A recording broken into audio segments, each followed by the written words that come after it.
Halo semuanya guys, kembali lagi sama gue Aldo di Detektif Aldo. Dan di video kali ini kita kembali lagi di segmen Aku Tol dengan pembahasan yang ya bisa dibilang cukup menarik, yang udah sempet gue tease juga di postingan YouTube gue, yaitu sebuah pertanyaan soal kemana aplikasi Snapchat gitu. Cukup menarik sebenarnya untuk dibahas karena sosial media satu ini tuh dulu sempet ngehits banget. Semua orang yang pakai smartphone tuh biasanya juga punya Snapchat. Setiap hari update story di sana. Dan pokoknya cukup seru lah pada masanya si Snapchat ini ya. Nah mungkin lo pada yang masih muda bingung kenapa ada story tapi bukan di aplikasi Instagram. Ya jawaban singkatnya itu karena memang Snapchat inilah yang bikin fitur story untuk pertama kalinya, bukan Instagram. Makanya di sini gue mau coba bahas kenapa fitur yang ngehits banget pada masa Snapchat ini justru jadi udah jarang banget kedengeran lagi, terutama di Indonesia. So gimana soal kemana Snapchat ini? Let's begin the video guys. I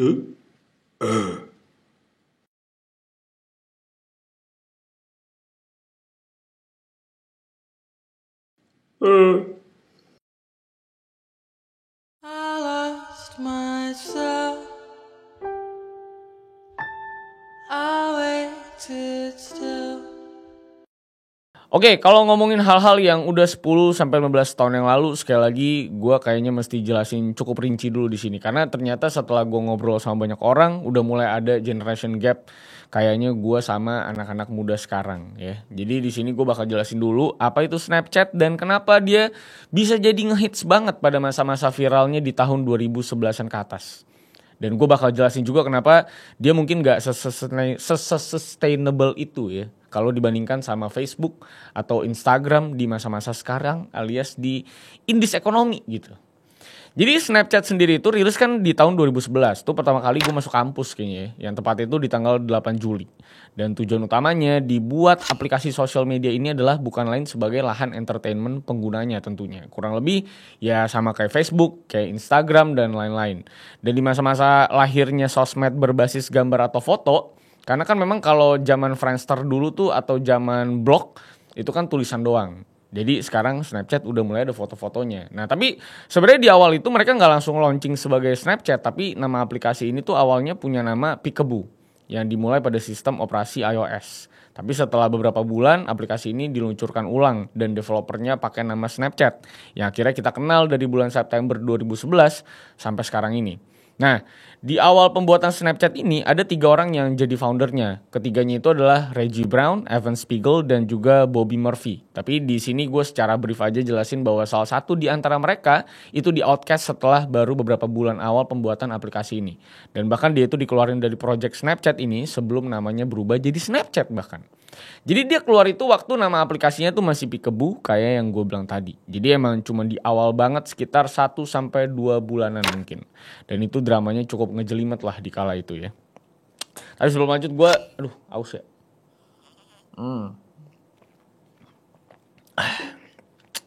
Dan lanjut lagi ke Snapchatnya sendiri. Ide awal dari aplikasi ini tuh bertujuan buat bikin sosial media yang beda dari sosial media yang udah ada. Bedanya di mana? Dari fitur utamanya. Yang dimana mereka itu dari awal udah memang bertujuan untuk bikin sebuah aplikasi yang bisa kirim-kirim foto atau video-video ke orang-orang secara online.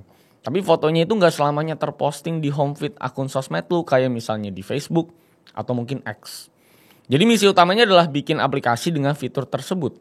Ceritanya dengan fitur auto delete foto atau video yang diposting. Orang-orang itu bisa lebih dapetin privasi dan juga intinya gak selamanya apa yang mereka posting itu ada di internet. Ceritanya kayak gitulah. Jadi ya seperti yang mungkin banyak dari kalian tahu, terutama yang seumuran atau deket-deket sama umur gue gitu ya. Si Snapchat itu modelnya memang kayak Instagram Story. Yang lu itu bisa posting story lu di hari tersebut, bisa posting video atau foto di hari itu, dan ya dalam 24 jam si konten video atau foto yang lu posting di Snapchat itu ya bakal hilang dengan sendirinya. Basically ya kayak Instagram Story sekarang gitu. Tapi bedanya Snapchat dengan sosmed lain pada masa itu adalah dari sisi fun-nya yang bisa dibilang lebih terasa. Lebih terasa dari mana? Pertama di Snapchat itu ada filter-filternya. Yang kalau mungkin zaman dulu ngehits tuh filter anjing gitu ya. Yang bikin muka lu pada jadi ada kuping sama hidung sama lidah anjingnya. Emang jadi anjing aja gitu. Heran juga ya memang kenapa jadi anjing itu menjadi sebuah tren di masa itu.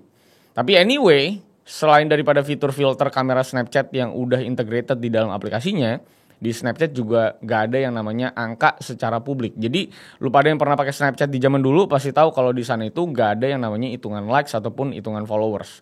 Jadi yang ada di dalam Snapchat itu cuma masuk ke aplikasinya. Ada fitur kamera di situ dan selain itu juga ada DM buat ke sesama temen lu yang pakai Snapchat juga. Intinya messenger dengan basis foto dan video yang lebih ditekankan lah.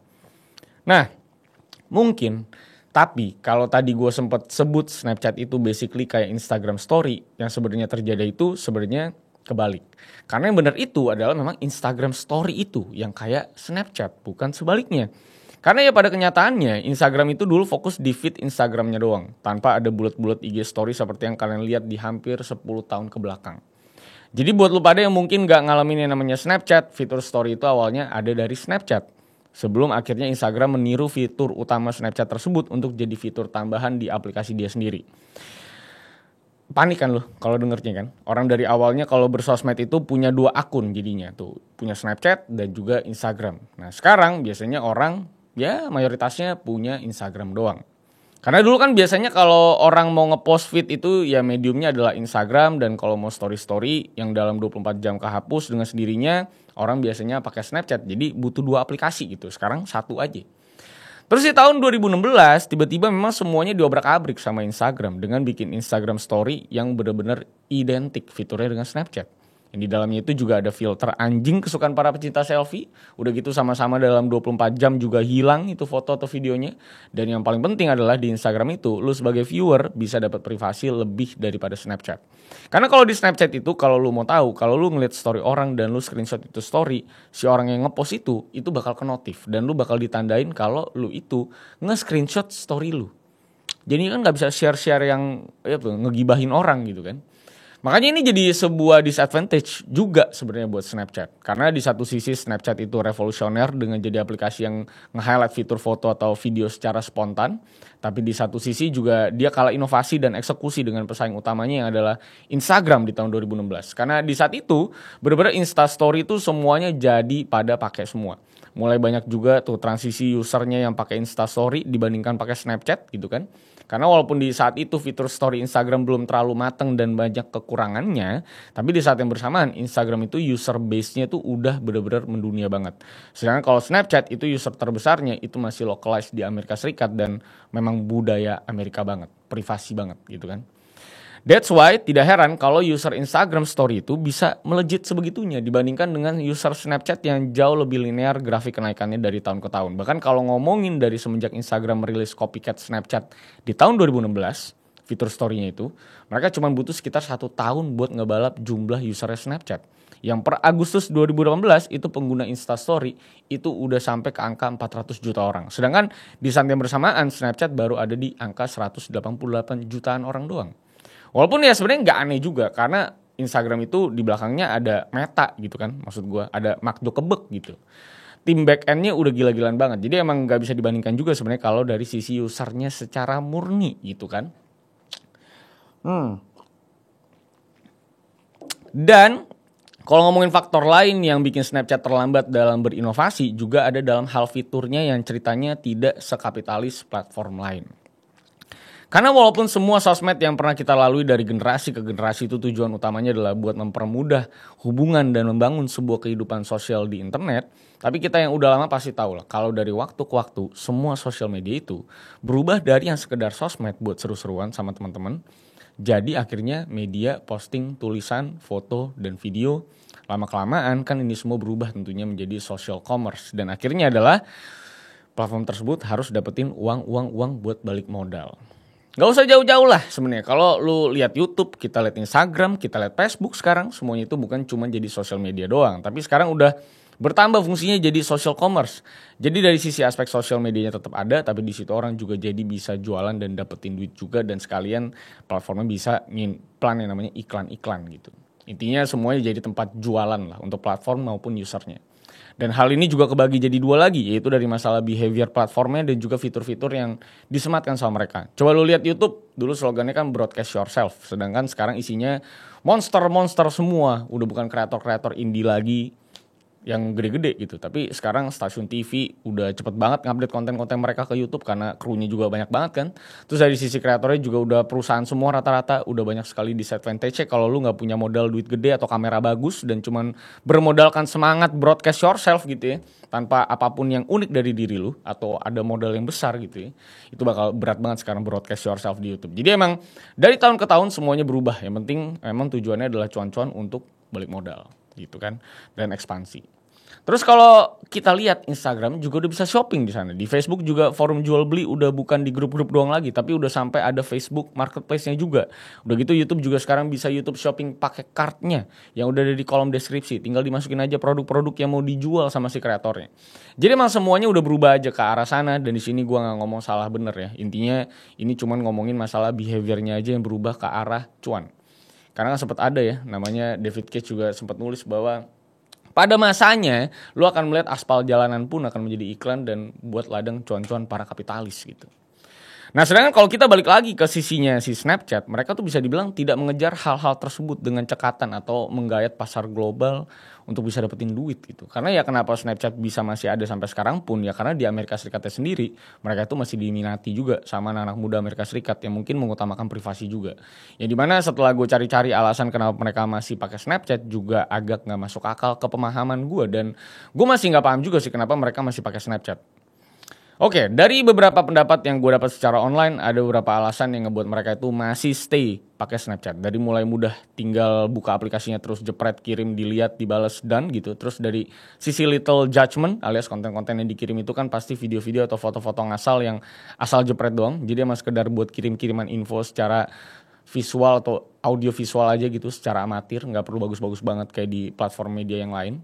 Nggak perlu rapi-rapi juga, intinya buat mengabadikan secara singkat aja momen-momen yang ada di depan mata para usernya aja. Terus dari sisi hubungan antar usernya juga katanya mereka tuh lebih merasa dekat dengan satu sama lain karena yang dilihat itu bukan cuma tulisan tapi video dan juga foto yang mungkin lebih appealing ke mata karena nggak perlu baca dan takut salah ngerti konteks pembicaraannya mungkin.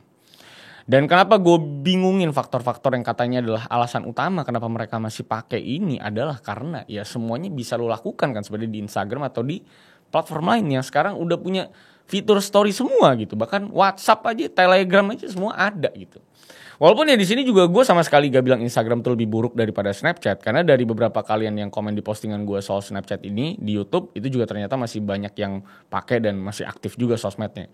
Cuma memang angkanya jauh lebih kecil aja dibandingkan sosial media lain. Karena total penggunanya itu kalau di Indonesia cuma ada di angka 2 jutaan orang aja pada tahun 2024 kemarin. Sedangkan kalau Instagram itu udah ada 90 juta user dan itu cuma di Indonesia doang, lu bayangin ya kan.